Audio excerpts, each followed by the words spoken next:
Hello, traders. Cousin Vinny coming to you from theclosingprint.com, Sunday the 27th, with your weekend video newsletter. In this edition, we'll talk about the capitulation last week and selling that led to some buying through Friday's close, with the spiders and the Qs call walls shifting higher on Friday morning, with most of our indicators bullish for this week, with 10 indicators bullish, 6 neutral, and 4 bearish to start the week of trading.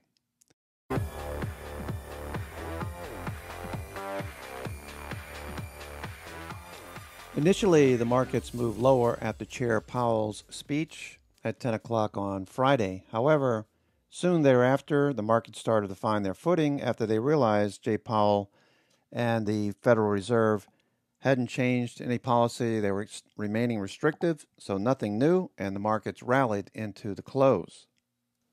And with that buying into the close, we saw the S&P move back up towards the 9 EMA.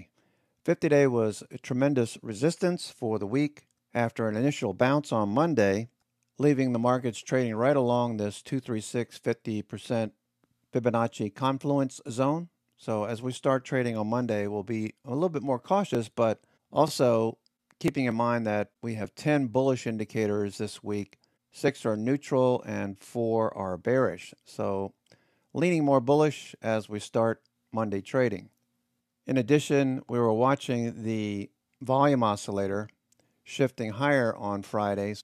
So it looks like we're going to continue this turn. And as we noted previously, when we bounced in March and moved back up above that dashed green line, the markets moved higher in each case. And what we're looking forward to this week. In addition, the New York FANG Index held support, producing a higher low. So we're watching for RSI to push back up through 50 and for stochastics and MACD to continue this turn and move higher into the end of August. Adding to those 15 stocks, we've got the NASDAQ 100 with a higher low.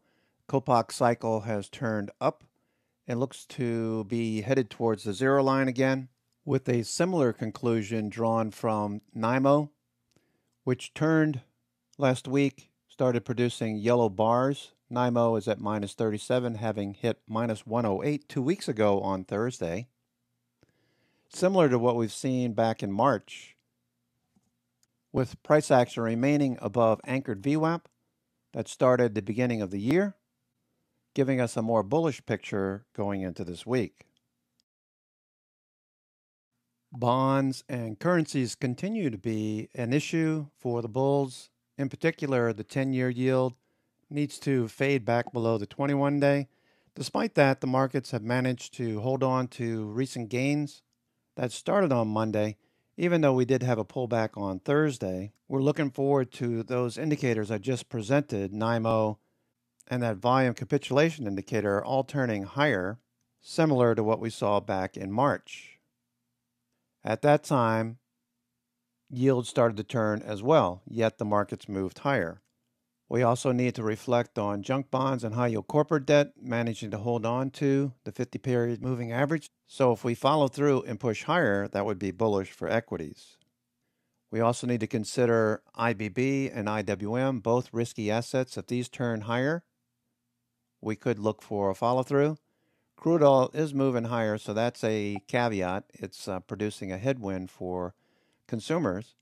And Bitcoin isn't giving us a signal. It's just moving sideways. We'd also like to see the New York Stock Exchange advance decline turn higher, and for the 10-year yield and the U.S. dollar to move lower. You can see U.S. dollar here is broken above all moving averages. The 200-day last week. That's a headwind for international companies like Microsoft that sell their wares overseas, with a stronger dollar having an effect on profits. So if you're bullish, you want to see the dollar and the 10-year moving lower. Conversely, if you're bearish. As far as commodities, copper is moving sideways, so that's a neutral signal for the economy. With gold also range bound, that's neutral.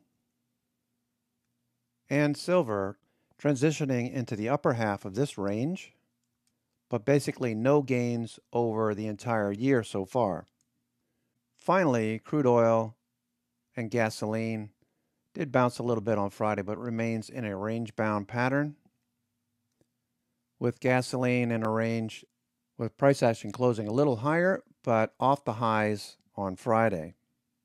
Therefore, with most commodities moving sideways in a range, here's the CRB index, that keeps the S&P 500 outperforming commodities. The lower panel, a ratio between the S&P 500 and the CRB index. You want to see this moving higher like it did back in 2009 and continue this bullish trend. With a 12-month moving average, the red line still turned higher, with commodities neutral at the present time. Last week we had most sectors with stochastics oversold. We were looking for a turn. IBB turned up. So did real estate. We're looking for transports to move higher. Semiconductors made a higher low on Friday. We did have a pretty down. We had with pretty significant selling on Thursday. We managed to bounce in a doji on Friday. So we're watching the rest of these sectors for a turn and continuation on the buying that we saw start on, like the buying we saw last week.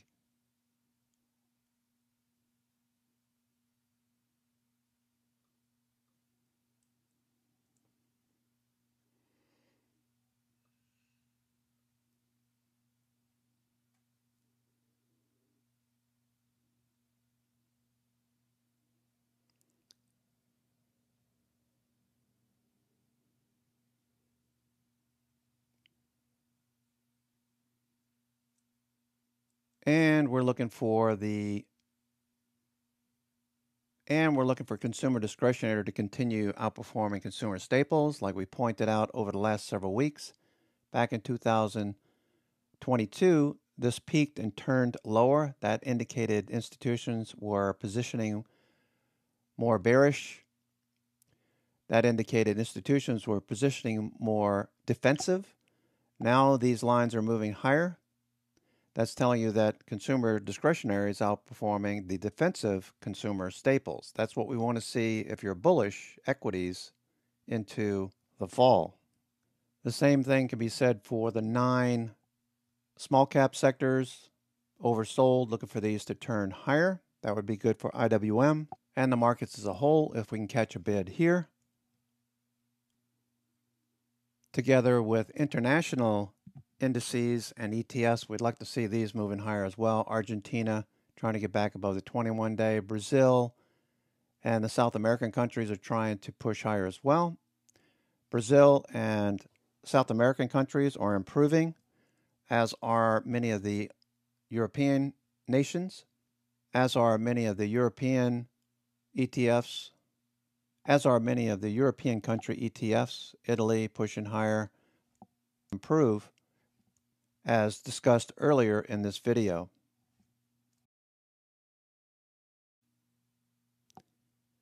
IBD 50 stocks, many of them oversold and turning, like Apollo Global. Stochastics turning higher, pushing above the 21-day moving average. As a whole, that's what I'm looking for, along with RSI and MACD moving higher. In addition to the sector showing performance last week, real estate did move higher.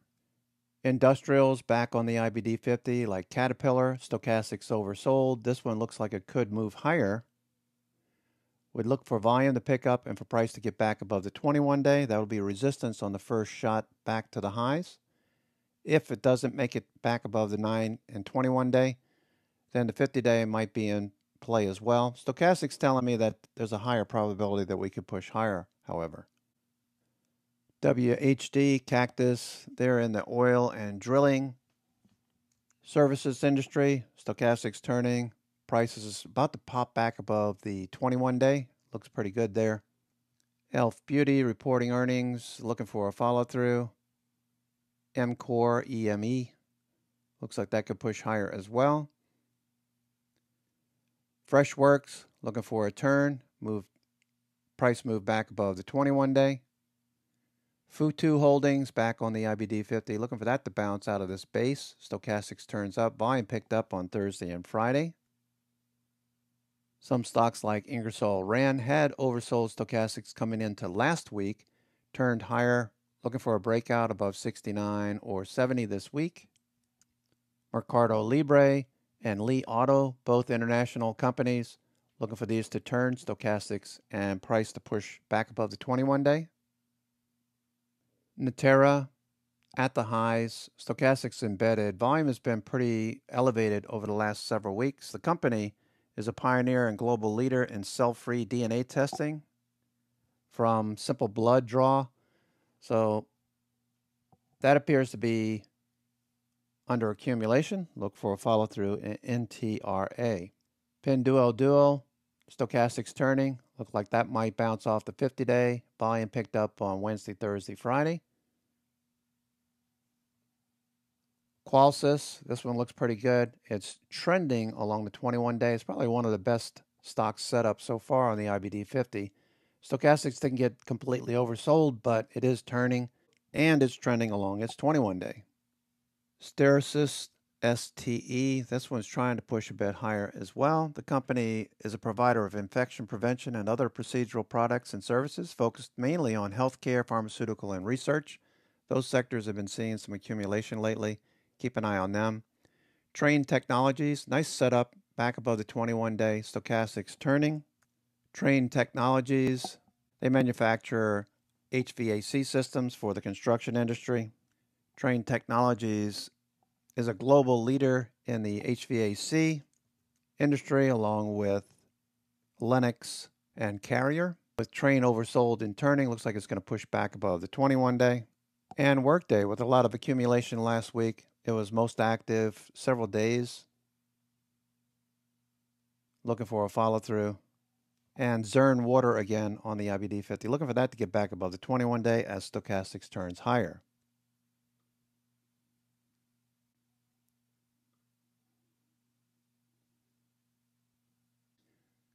Additional stocks from the IBD, relative strength at new highs, scan. Celsius trying to break out of this pattern. Eaton Corp trending along the 21-day. Many days over the last couple of weeks, it's been on the most actives. Fastly trending, stochastics turned up. FleetCor, FRHC, Ingersoll Rand moving higher. Kinsale Capital following through, looking strong. Intuit turned up. Stochastics is following through. Price actions trying to break out. Worthington Industries and Workday. Worthington Industries is a metal manufacturing company. It is engaged in steel processing, including design and manufacturing steel custom platforms, racks, and pallets, and manufacturing additional engineered products. Be sure to check out all of these names below, in addition to stocks from the New America and stocks that had EPS beats recently. For potential trades this week, I'll send out a watch list later tonight around 12 o'clock midnight on the East Coast, around 9 o'clock on the West Coast. So be sure to check out your inbox for that. Otherwise, enjoy the rest of your weekend. Take care, and we'll see you in the morning.